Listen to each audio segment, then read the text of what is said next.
ನೀರುಮಾರ್ಗ ವಲಯ ಕಾಂಗ್ರೆಸ್ ಸಮಿತಿ ವತಿಯಿಂದ ಸಾರ್ವಜನಿಕ ಸೇವೆಗೆ ಆಂಬ್ಯುಲೆನ್ಸ್ ಲೋಕಾರ್ಪಣೆ ಕಾರ್ಯಕ್ರಮವು ನೀರುಮಾರ್ಗ ಜಂಕ್ಷನ್ ಬಳಿ ನೆರವೇರಿತು. ಕಾರ್ಯಕ್ರಮವನ್ನು ದೀಪ ಬೆಳಗಿಸುವ ಮೂಲಕ ಉದ್ಘಾಟಿಸಲಾಯಿತು. ಇದೇ ವೇಳೆ ಮಾತನಾಡಿದ ಮಂಗಳೂರು ಉತ್ತರ ಮಾಜಿ ಶಾಸಕರಾದ ಮೊಯ್ತೀನ್ ಬಾವ ಅವರು, ಜನಸೇವೆಯನ್ನ ಮಾಡುವ ಉದ್ದೇಶದಿಂದ ನೀರುಮಾರ್ಗ ಭಾಗದ ಮುಖಂಡರು ಒಟ್ಟು ಸೇರಿ ನಿರ್ಧರಿಸಿದಂತೆ ಸಾರ್ವಜನಿಕ ಸೇವೆಗಾಗಿ ಆಂಬ್ಯುಲೆನ್ಸ್ ಲೋಕಾರ್ಪಣೆಗೊಂಡಿದೆ. ಜನಸೇವೆ ಮಾಡಲು ಅಧಿಕಾರವಲ್ಲ, ಮಾನವೀಯತೆ ಮಾತ್ರ ಮುಖ್ಯವಾಗುತ್ತದೆ ಎಂದು ಹೇಳಿದರು. ನಮ್ಮ ಈ ಭಾಗದ ನಾಯಕರುಗಳು ಮಾಡಿದಂತಹ ಸೇವೆ ಇದು ಖಂಡಿತ ದೇವರು ಮೆಚ್ಚುವಂತಹ, ಜನಸಾಮಾನ್ಯರಿಗೆ ಜಾತಿ ಮತ ಭೇದವನ್ನು ಬಿಟ್ಟು ಒಂದು ವಿಶೇಷ ವ್ಯವಸ್ಥೆಯಲ್ಲಿ ಸಹಕಾರಿ ಮಾಡುವಂತಹ ಒಂದು ವ್ಯವಸ್ಥೆಯನ್ನು ಮಾಡಿದ್ದೀರಾ.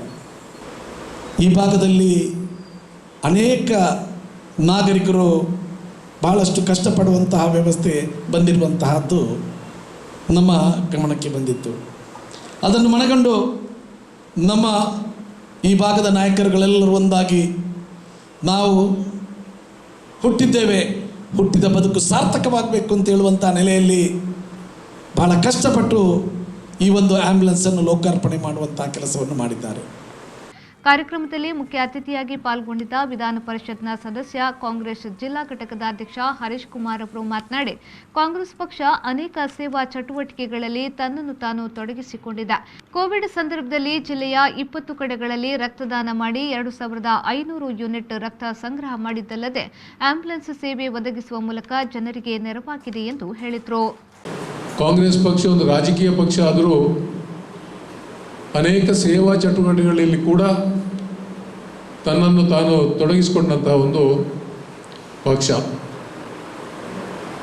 ಇವತ್ತು ಈ ಕೋವಿಡ್ನಂತಹ ಒಂದು ಸಂದರ್ಭದಲ್ಲಿ ನಮ್ಮ ಜಿಲ್ಲೆಯಾದ್ಯಂತ ಸುಮಾರು 20 ಕಡೆ ರಕ್ತದಾನ ಶಿಬಿರಗಳನ್ನು ಏರ್ಪಡಿಸಿ ಸುಮಾರು 2,500 ಯೂನಿಟ್ನಷ್ಟು ರಕ್ತವನ್ನು ಈ ಒಂದು ಸಾಂಕ್ರಾಮಿಕ ಸಂದರ್ಭದಲ್ಲಿ ಕೊಟ್ಟಂತಹ ಒಂದು ಗೌರವ ನಮ್ಮ ಪಕ್ಷಕ್ಕೆ ಬಂದಿದೆ ಅಂತ ಹೇಳಲಿಕ್ಕೆ ನನಗೆ ತುಂಬ ಸಂತೋಷ ಪಡ್ತೇನೆ.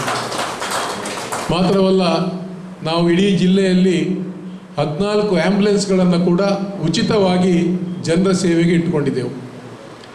ಈ ಒಂದು ಸಾಂಕ್ರಾಮಿಕ ಸಂದರ್ಭದಲ್ಲಿ ಜನರು ಬಹಳಷ್ಟು ಕಷ್ಟಪಟ್ಟಂತಹ ಸಂದರ್ಭ. ಆ ಒಂದು ಕೊರೋನಾ ವೈರಸ್ ನಮ್ಮನ್ನು ಬಹಳಷ್ಟು ಜಾಗೃತರನ್ನಾಗಿ ಮಾಡುವಂಥ ಕೆಲಸವನ್ನು ಮಾಡಿದೆ. ಸಮಾರಂಭದಲ್ಲಿ ಧಾರ್ಮಿಕ ಗುರು ಫಾದರ್ ಜೋಸೆಫ್ ಮಸ್ಕರೇನಸ್, ಧರ್ಮಗುರು ಜಿಎಸ್ ಇಸ್ಮಾಯಿಲ್, ಸಮಾಜ ಸೇವಕ ಎಂ ಪ್ರೇಮಚಂದ್ರ ಭಟ್, ನೀರುಮಾರ್ಗ ಗ್ರಾಮ ಪಂಚಾಯತ್ ಅಧ್ಯಕ್ಷೆ ಧನವತಿ, ನೀರುಮಾರ್ಗ ಗ್ರಾಮ ಪಂಚಾಯತ್ನ ಉಪಾಧ್ಯಕ್ಷೆ ಯಶೋಧಾಚೆ ಸಾಲ್ಯನ್, ಜಿಲ್ಲಾ ಪಂಚಾಯತ್ನ ಮಾಜಿ ಸದಸ್ಯ ಮೆಲ್ವಿನ್ ಮತ್ತಿತರರು ಈ ಸಂದರ್ಭ ಉಪಸ್ಥಿತರಿದ್ದರು.